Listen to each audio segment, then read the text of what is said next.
देखो, आज हम 12वीं की अर्धवार्षिक परीक्षा के अंतर्गत राजनीति विज्ञान के इंपॉर्टेंट क्वेश्चन डिस्कस करने वाले हैं, तो शुरू करते हैं। देखो, पहला प्रश्न है, किस देश ने खुले द्वार की नीति को अपनाया? ओपन डोर पॉलिसी जो है आपकी चीन ने अपनाई थी, जिसने 1978 में डेंग शाओपिंग के नेतृत्व में खुले द्वार की नीति ओपन डोर पॉलिसी को अपनाया था। अगला प्रश्न है, यूएनओ की स्थापना कब हुई? 24 अक्टूबर 1945 को हुई थी। भारत जो है इसमें 6 दिन बाद यानी 30 अक्टूबर को शामिल हुआ था। नेक्स्ट क्वेश्चन है, भारत में राज्य पुनर्गठन आयोग की स्थापना कब हुई? देखो, इस आयोग की स्थापना जो है वो 1953 में हुई थी, लेकिन इसने अपनी रिपोर्ट जो है वो 1956 में दी थी, जिसके अंतर्गत 14 राज्य और 6 केंद्र शासित प्रदेश बनाए गए थे। भारतीय जनसंघ के संस्थापक कौन थे? वो थे श्यामा प्रसाद मुखर्जी, जिन्होंने 1951 में भारतीय जनसंघ की स्थापना की थी। गैर कांग्रेसवाद का नारा किसने दिया था?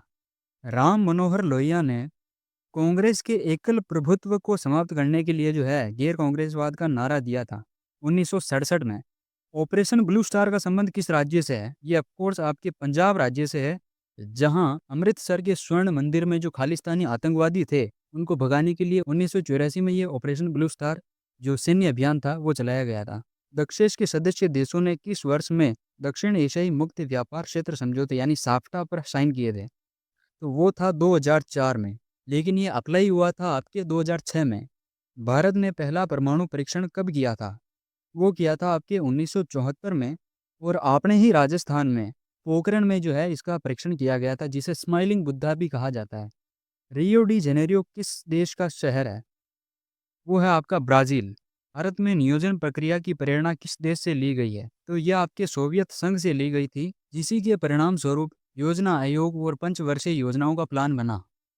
बांडुंग सम्मेलन कब हुआ? ये आपके 1955 में हुआ था। Option D.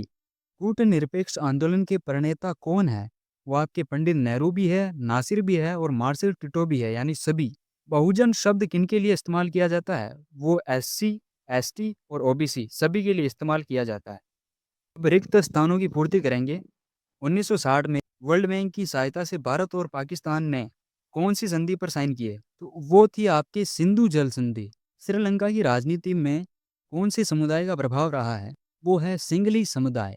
डैश डैश सुरक्षा नीति का एक तत्व शक्ति संतुलन है। शक्ति संतुलन जो है वो पारंपरिक सुरक्षा नीति का एक तत्व कहा जाता है। भारत ने क्योटो प्रोटोकॉल पर कब हस्ताक्षर किए थे? ये आपके अगस्त 2002 में किए थे। नीति आयोग का अध्यक्ष कौन होता है? ये हमेशा प्रधानमंत्री होता है, जैसे वर्तमान में मोदी जी हैं। मंडल आयोग की सिफारिश को कब लागू किया गया था? ये 1990 में किया गया था। नेहरू जी की मृत्यु के समय कांग्रेस पार्टी का अध्यक्ष कौन था? वो थे आपके के कामराज। ताशकंद समझौता किन देशों के बीच हुआ? ये भारत और पाकिस्तान के बीच में हुआ था। सार्क में कितने सदस्य देश हैं?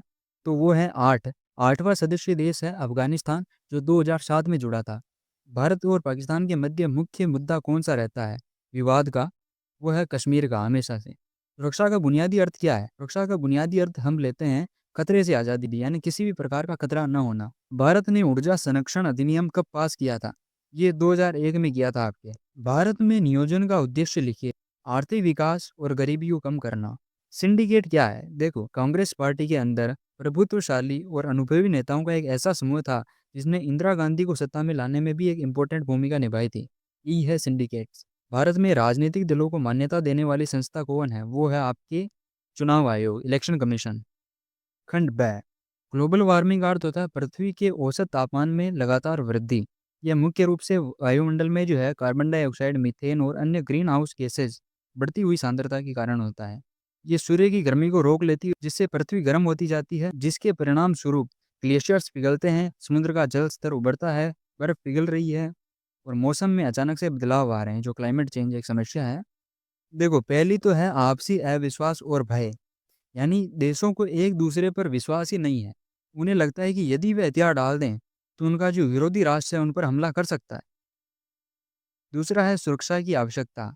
सभी को लगता है कि जो सैन्य शक्ति है वो उनकी सुरक्षा के लिए अनिवार्य है। तब उन्हें सामूहिक सुरक्षा का आश्वासन नहीं मिलता, तब तक वे अपने हथियार त्यागने के लिए तैयार नहीं होते हैं। पंचशील के 2 सिद्धांतों को स्पष्ट कीजिए। पंचशील के सिद्धांत 1954 में भारत और चीन के बीच में शांतिपूर्ण सह अस्तित्व के लिए अपनाए गए थे। एक दूसरे की क्षेत्रीय अखंडता और संप्रभुता का आदर करना।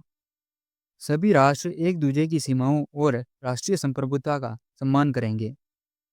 अनाक्रमण कोई भी देश दूसरे राष्ट्र पर हमला नहीं करेगा या आक्रमण की धमकी नहीं देगा। अंतर्राष्ट्रीय मामलों में हस्तक्षेप न करना।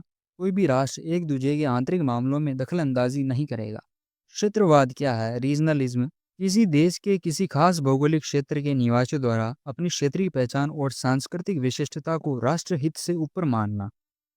ये क्षेत्र अपनी भाषा, संस्कृति, आर्थिक हितों के आधार पर शेष राष्ट्र से अलग व्यवहार की मांग करते हैं, यानी कुछ विशेष डिमांड रखते हैं अपने, जो कई बार अलगाववाद और राष्ट्र की एकता के लिए चुनौती बन जाते हैं। चैप्टर 8 में अच्छे से समझाया गया है। मार्शल योजना क्या है?